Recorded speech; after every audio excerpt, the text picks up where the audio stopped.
Hey everyone, this is Renier here. The game we're going to see today was played earlier this morning, and is a game by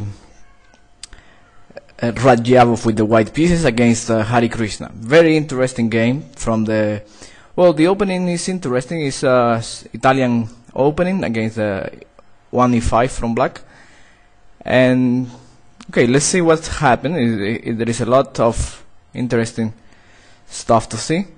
Okay, after e45, knight f3, knight c6, Radjabov now plays bishop c4, which is some sort of a guest line at this level. I mean, almost at this stage, everyone plays bishop b5.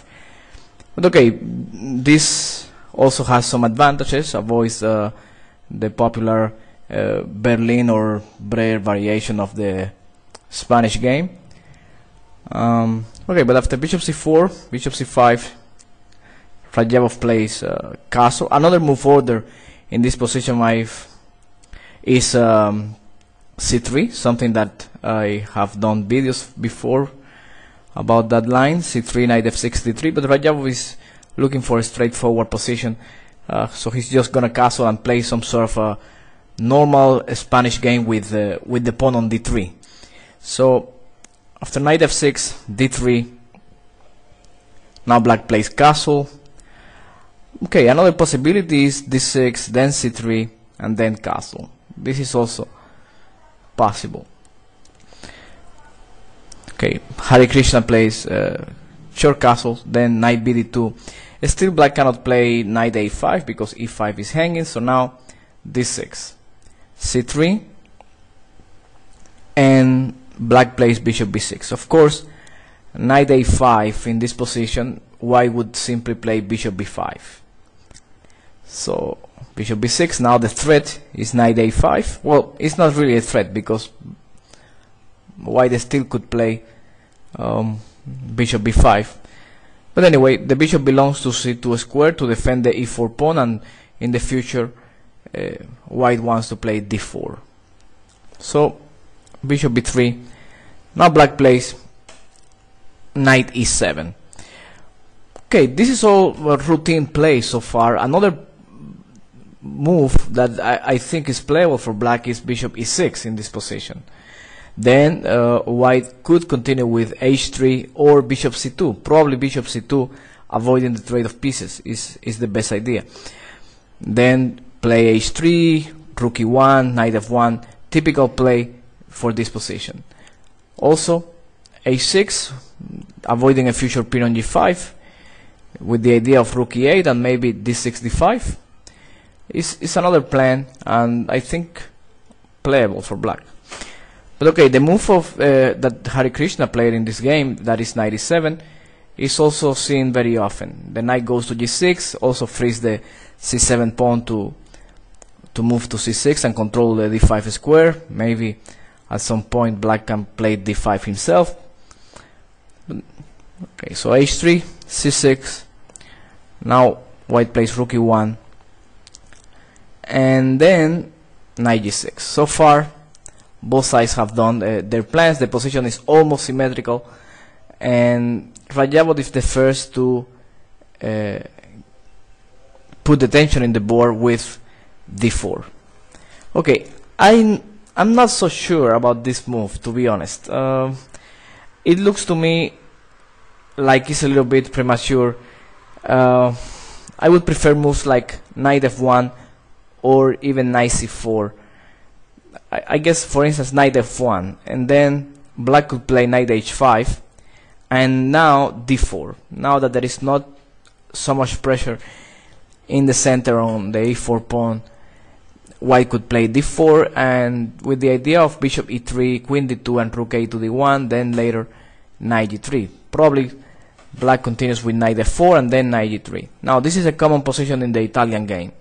This has been played very often, and here we see a trap that many grandmasters have fallen for, and that is the move queen f6, which is very natural. I mean, queen f6, putting pressure on the f file, on g2, h3. It looks very natural, but white has a very good response, that is knight h5, and this is a very common idea in this position.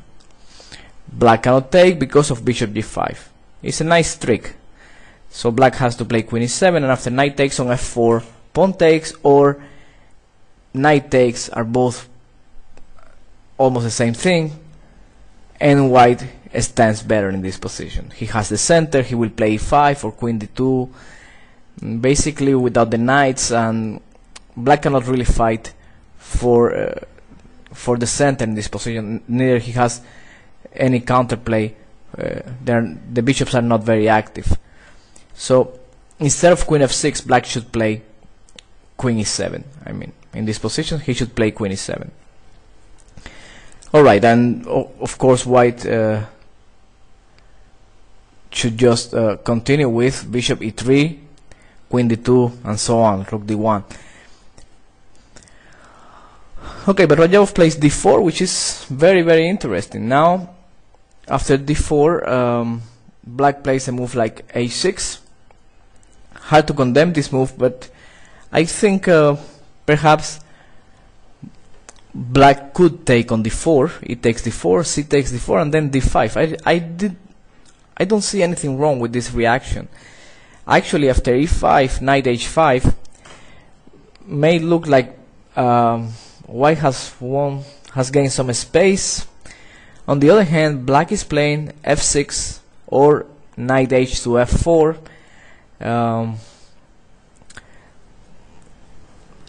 In my opinion, this position looks unclear enough to play with black. I mean, white has to worry about his pawn on d4 as well. Not so easy to create an attack on the king side. The knight is coming to f4, maybe f6 later after the knight is on f4, controlling that white doesn't have the advance e6.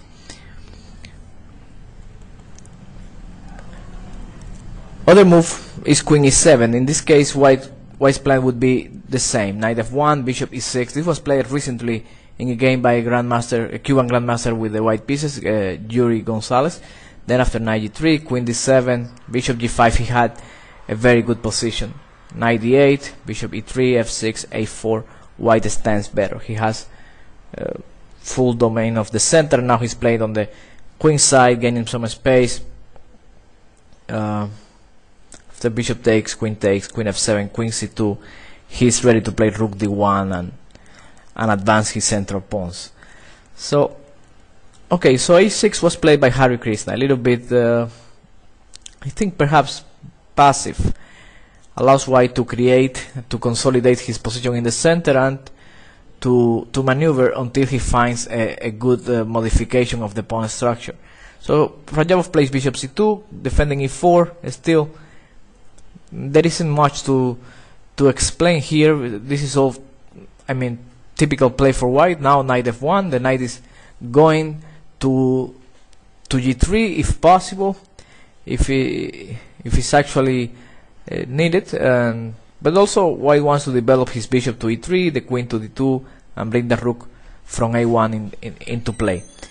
So after queen c7, white plays bishop e3, and then, okay, instead of bishop e3, moves like knight e3 are not very good, because black simply goes rook d8, and then he could take on d4 and play d5. Also the bishop on c1 is not going to be developed anytime soon. So no, the right development is what was played in the game, that is bishop e3, rook d8, and now queen c1.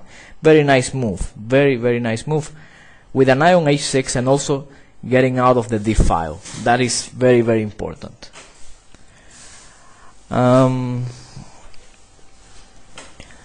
Okay, after rook f e8, knight g3, queen d7, a4, black plays bishop c7. Well, not sure about what to do with this bishop on c7. I think, well, the threat is that white is going to play a5, and then he's going to take on e5. The pawn on a7 is hanging, and I don't see many moves for black. For example, I thought about bishop takes on h3, but that is not a very good idea, because if white plays g takes on h3, after queen takes on h3, black has a reasonable counterplay. I mean, after bishop d3, for instance, e takes d4, c takes d4, black has knight takes on e4, and after bishop takes, rook takes on e4, knight takes, queen f3, and he's threatening not only the knight on e4 but also knight h4, queen g4. I think minimum black has a draw in this position. So, but okay, after bishop h3, white has the move a5. This is a good in-between move. Then after bishop c7, d takes on e5, knight takes on e5, when the rook takes, now white can simply take on h3, and after queen takes on h3, queen d1, followed by queen f3, and white stands better in this position.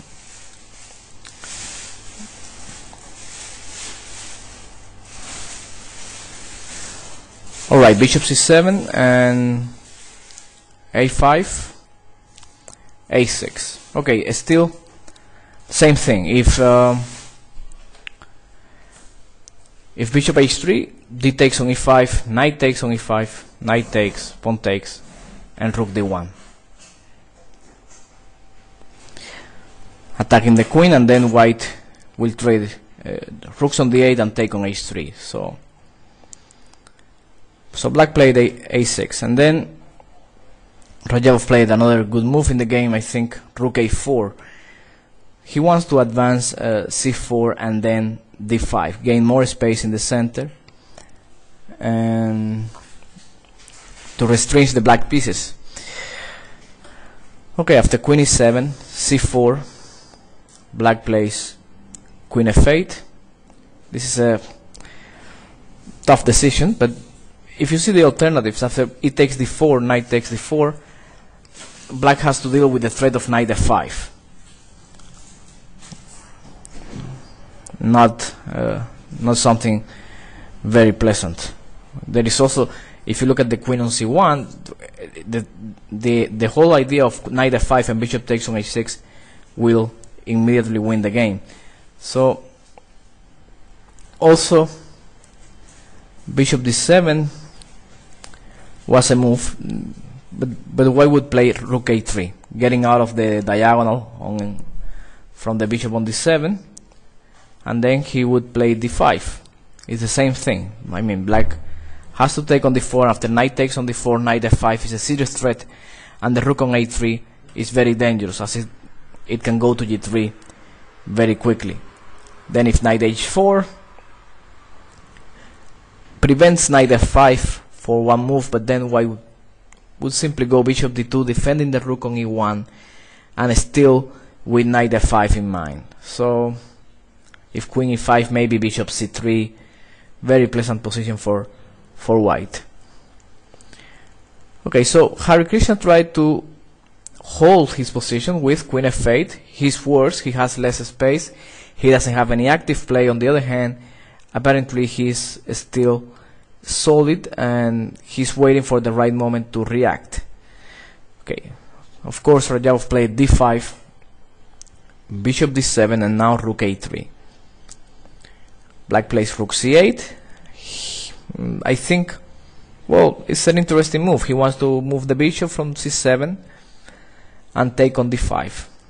Queen d2, getting out of the c file that might be open at some point.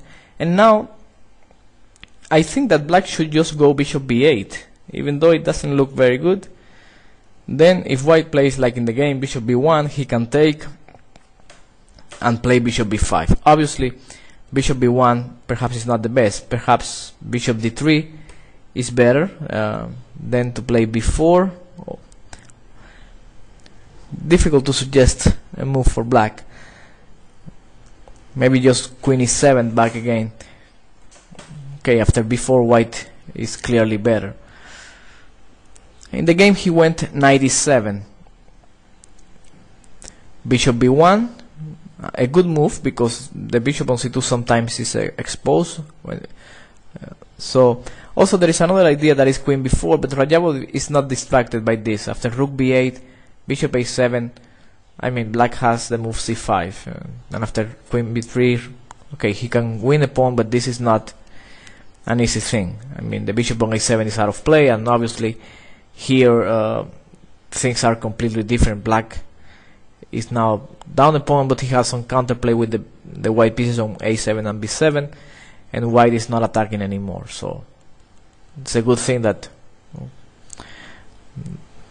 no one would actually go after the b7 pawn. Okay, so he played bishop b1. Radjabov is preparing a good attack on the king side. Rook b8. Now rook b3, putting pressure on b7. Good move. Black cannot do much, and Radjabov is slowly improving his pieces. Rook e to c8, and now the main problem with the move knight e7 is that it doesn't do anything at all, and not just that, it allows white to play this next move, that is knight h4, which is very, very dangerous. It cleans the third rank, and for the rook on b3 also is preparing the knight to go to f5. White is from one moment to another taking on h6, destroying the black's king's shelter, and there isn't much to do. If you play knight g6 now, then knight f5 is strong. So instead of knight h4, white could play knight takes on e5, but this is not so good. After d takes d6, black simply goes bishop d8, d takes, bishop takes on e7, and yes, white stands better, but his bishop on b1 is very bad, and black has a problem there on b7, but I mean there is not, he's not under pressure anymore.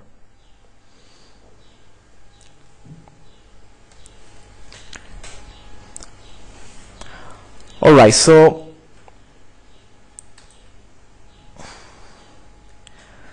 after knight h4, Harikrishna played queen d8, attacking the a5 pawn, rook a3, and then knight h7.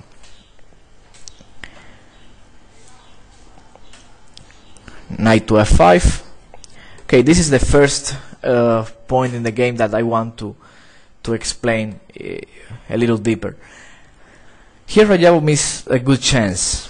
He could have played the move c5 with the idea that d takes c5, d6 is winning, and c takes d5, e takes d5 is absolutely winning for white. I mean the attack is really, really dangerous. Probably already here white has a decisive advantage, as bishop takes on h6 cannot be stopped. Also knight h5. If other moves like knight f6, white would simply sacrifice his bishop on h6 and get a winning attack. If after c5 the queen returns to the square f8 to protect the king, then white could play f4, and he has this multiple tension in the center, and either capture will bring him advantage.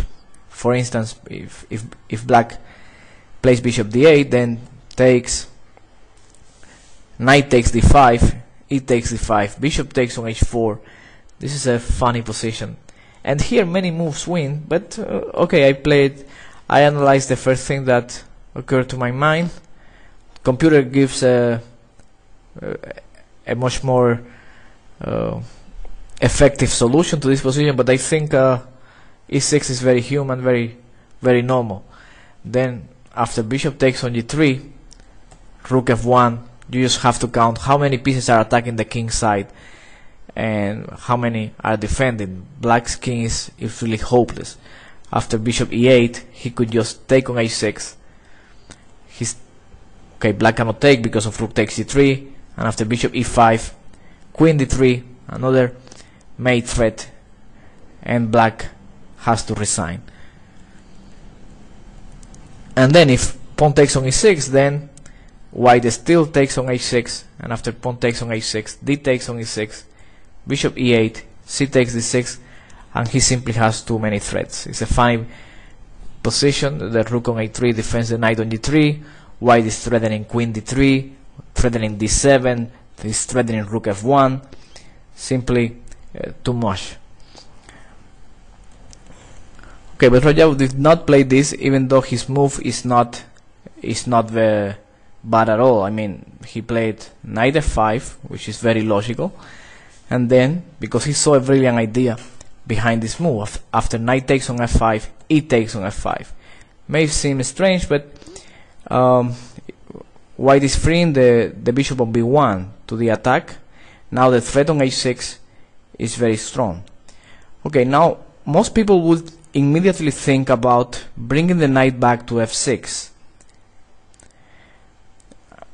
Okay, and here the idea that was so important is that white still could play bishop takes on h6, and after g takes on h6, well, probably queen takes on h6 gives an attack anyway.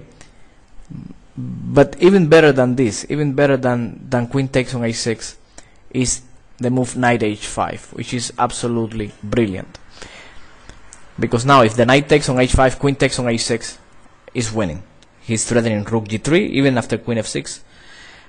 He's also threatening f6. So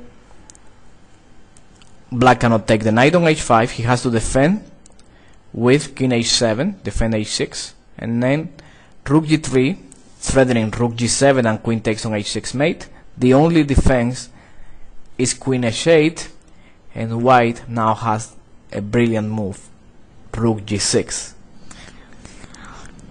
sacrificing the rook. Then after pawn takes, king g8, g7, queen takes g7, only move, the queen is trapped at this position, takes queen d3 with the threat of queen g6, bishop e8, f4. Okay, black has lots of pieces but for the queen, but his king position is very weak, and also white has a very strong initiative. Also rook e3 is very strong, but f4 seems direct, and after e4, queen d3 check. If king f7, bishop takes on e4, and if king f8, white can force the king to go to f7, and then bishop takes on e4, knight takes, rook takes on e4, bishop d7. And just when black is ready to bring his pieces to the center, white plays queen f3, and I guess he's clearly winning with the threat of queen h5. Queen h5 and f5 is an idea. The queen goes to g6 and then f6. Lots of threats. Very, very nice line. I hope you like this. Alright, in this position Harikrishna played queen f8. It's a normal move, defending h6. White plays knight h5, and that allows black to bring the knight to the defense on f6. And now he should have played f6. It was the only defense. Still, I mean, white is winning after knight takes on g7. Queen takes, bishop takes on h6, queen f7, rook g3 check, king h8, and now bishop g7 check. King takes g7. Apparently, if you let black consolidate, he will survive, but then white has this move c5 that completely tears the position apart. He's taking on c6, he's taking on d6. There is no time to consolidate his position. Also opening the diagonals for bishop a2. Okay, in the game Harikrishna played bishop d8, bringing the bishop back to, with the idea of bringing the bishop back to the king side, to on f6 perhaps. But Radjabov was faster here. He plays f6, opening the diagonal for the bishop on b1, and white already has a decisive attack. I mean, let's see some variations. If knight takes on f6, knight takes g7. The only move is queen takes g7, and then bishop a6, followed by rook g3 and bishop g7 check. Crushing. So bishop f6 is the only move. It was what Harikrishna played, and then bishop takes on a6, again with the same threat. Black cannot take. If he takes, bishop takes on h7 and knight takes on f6, and then knight takes on d7, winning lots of material. Also rook g3. So black cannot take on h6. He played queen e7. If instead he plays queen d8, then white would take on h7 check, and after king takes, rook f3. Very nice move, very nice idea. Black cannot take the bishop on h6, cannot move the bishop from f6 because of f7 is hanging. That's the difference between queen d8 and queen e7. And after c takes d5, the idea of behind rook f3 is to take with the rook, and when black takes back on f6, white plays bishop g7, and there is no stopping queen h6 now. Bishop takes on f6, queen g8, and now bishop g7, blocking the queen, so white can give mating 1. Black cannot even sacrifice the queen on g7 because knight g7 is mate, or knight g3 is mate. Another nice line from this beautiful attack. Alright, so after queen e7, the move played in the game, Radjabov simply took the bishop on the pawn on g7 because black cannot take. If he takes, then rook g3, and after f6, rook takes g7, queen takes, knight takes, king takes, and now, okay, in this position white could simply go queen b4 after the d6 pawn, and if c5, queen b6, and d6 falls. Black has nothing to do here. Okay, so Harikrishna played bishop g5. Radjabov went f4. Good move, beautiful. Black cannot take, so he has to play bishop h4. And now Radjabov played the most human move, that is g3. After knight f6, pawn takes on e5, knight takes on h5, queen h6. He's threatening mate, and knight takes g7, queen h7, and queen h8 is mate. So he had black had to play f5, but after queen h8,